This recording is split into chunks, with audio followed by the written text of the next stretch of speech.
Hi friends, welcome to Law Chat 101. This is Girija Patel, your legal BFF. On today's episode, I'm going to be sharing with you some tips on how to buy back time. We know time is a huge commodity these days. Some call it a currency, as most recently quoted by one of my guests who was quoting Jenna Kutcher, that time has become a currency, a very valuable currency. And truly it has, because we are so busy all the time. We got a little reset during COVID in 2020, but now since everything is back to normal or getting back to normal, things have opened up, we are trying to take back what we lost during that time, and we are running a race. We are running around circles, and time has become the most essential commodity. And so today's episode, I really want to talk to you about some of the tips that I use and implement to make sure that I'm not facing burnout all the time and minimizing the route to burnout, because it can happen.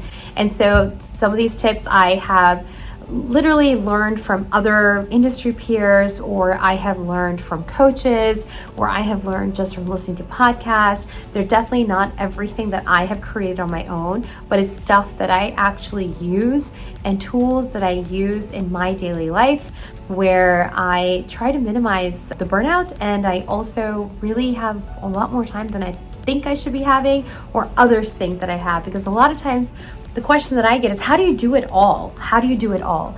And my answer to that is, I don't know how you don't do it all. Because honestly, like, my brain is wired a little differently, and I feel like I can do a lot of things, and when I get my mind to it, it's happening. The negativity doesn't take up space in my mind at that point.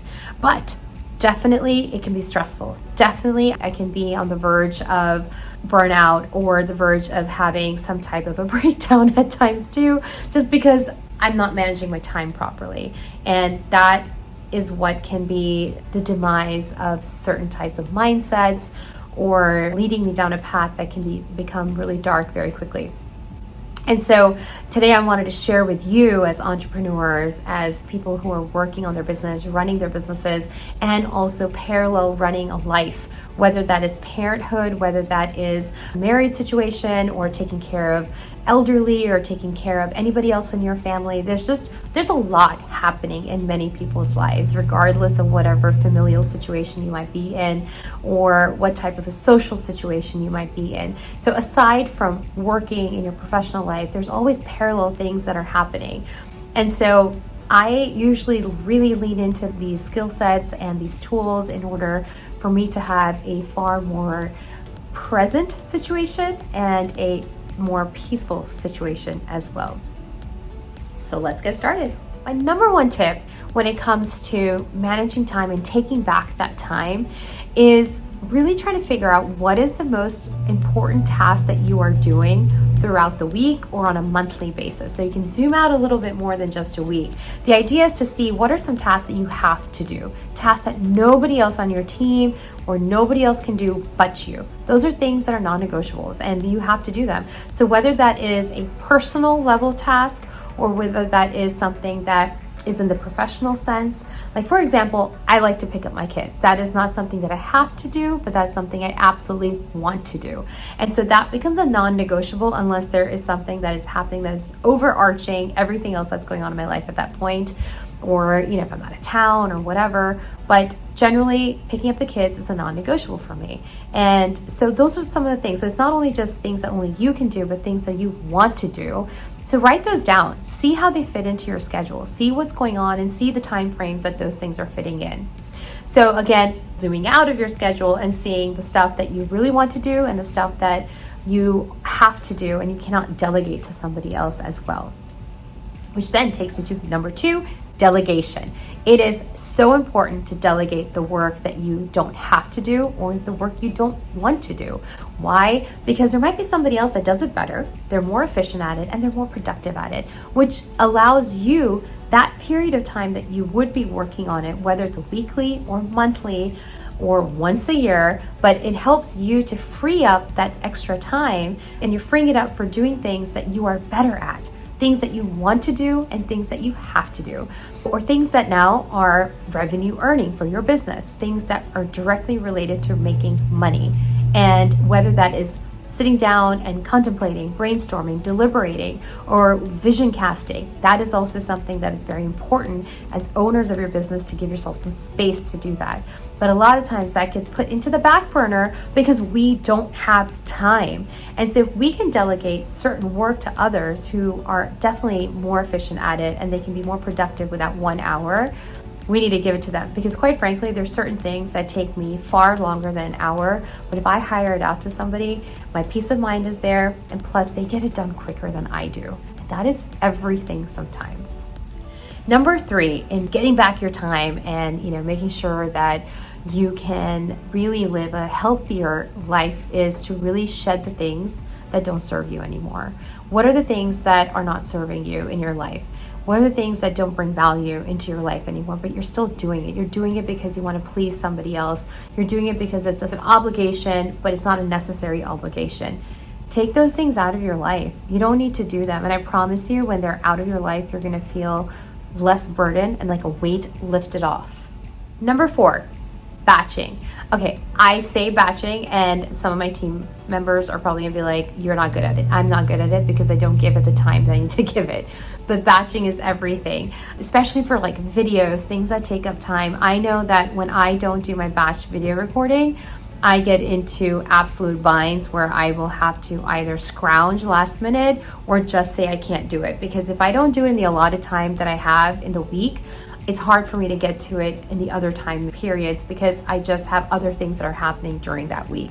And so batching is huge, whether you're writing content for your social media, whether you're creating videos, whether you're doing photography, whether it is, I'm going to batch work my client work. And so for me, it could be just, I'm going to file all of these LLCs this day. I'm going to create these contracts this day. Whatever your batching looks like, whether that is, I'm going to be working on these websites, so today's my client day. However you want to batch, you batch, but be committed to that time and also have the action behind it to make sure that you're getting the job done. Batching can be really useful because once you've done it, you've worked for things that are coming up, and then you can have another batching day, maybe a month later or 3 weeks later, that allows you to, again, create stuff that is for the future. And so you're not worried about deadlines anymore because you've already done it. There's no worry out there. And so it's really important to get the batching schedule down, whatever it might be, even if it's one thing. But if you can get it out of the way, get it out of the way. The 5th and final thing that I really employ is having a schedule. I love my schedules. I follow them pretty religiously, but I also allow myself flexibility. Another thing that's really important about buying back time is not feeling guilt all the time. So if you create a schedule for yourself, make it where it's viable, make it where it's achievable also. I had a really bad habit in the past to put in all of these things that I wanted to get done. And I would continuously just keep adding to my list, especially for the week. And I realized that I wasn't achieving some of the things that I really needed to get done because I was avoiding it. And I was doing all the other stuff, but I was avoiding the big, important things. And so that would just loom over my head all the time, and which would cause me to have guilt because I didn't achieve it. Now, it could be the most minuscule thing in life. It's just maybe replying back to certain emails even, but I just didn't get into it. And so the thing is that, make your goals for the week achievable so you're not setting yourself up for failure. And more than the failure, it is actually the guilt that comes in tandem with that feeling of, gosh, I just couldn't make it. And so schedules are wonderful, but make them viable, make them achievable, and make them where you can also understand that this and this and this is going to actually move the needle a little bit towards the goal that I have. And so you're making progress. Progress over perfection is everything. So have those goals set out for yourself, have a list and schedule, however you see it for yourself, but make it where it's not overwhelming or it's just unachievable. Well, these were some of my quick tips on how to buy back some time. And of course, there are many other things that we can employ to buy back some time. But I have really learned that over time that focusing on my schedule and really shedding the things that just don't matter anymore and being focused on what really matters and being focused on my strengths rather than on all of my weaknesses, I am more productive, I'm more efficient, and I can get a lot of more time back. And I can also, because I delegate some of the work that I have on my table. Now, whether that delegation is as simple as somebody replying to an email of mine, or as simple as someone coming and helping me in the house, whatever that delegation might look like, whether it's once a week, twice a week, or whether it's a few hours a week or 24/7, I really encourage you to do what really works for you so your peace of mind is there and you're able to gain some more time on your schedule.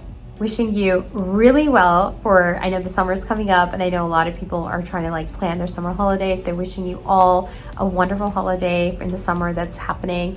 And also, I know this is helpful and I know whatever small tips here and there, they can all be helpful. But what would be really helpful to me, and I ask you a favor, is to share and subscribe to this YouTube channel, but then also to Law Chat with Girija on the podcast. When you share it, when you subscribe to it, and when you leave comments and you engage, others also are getting more awareness of it, and then they're also benefiting from the information that's coming out, because there's some amazing stuff that comes out on this channel. And so leave a comment, subscribe, save, and share, and I will connect with you next time. Have a great day.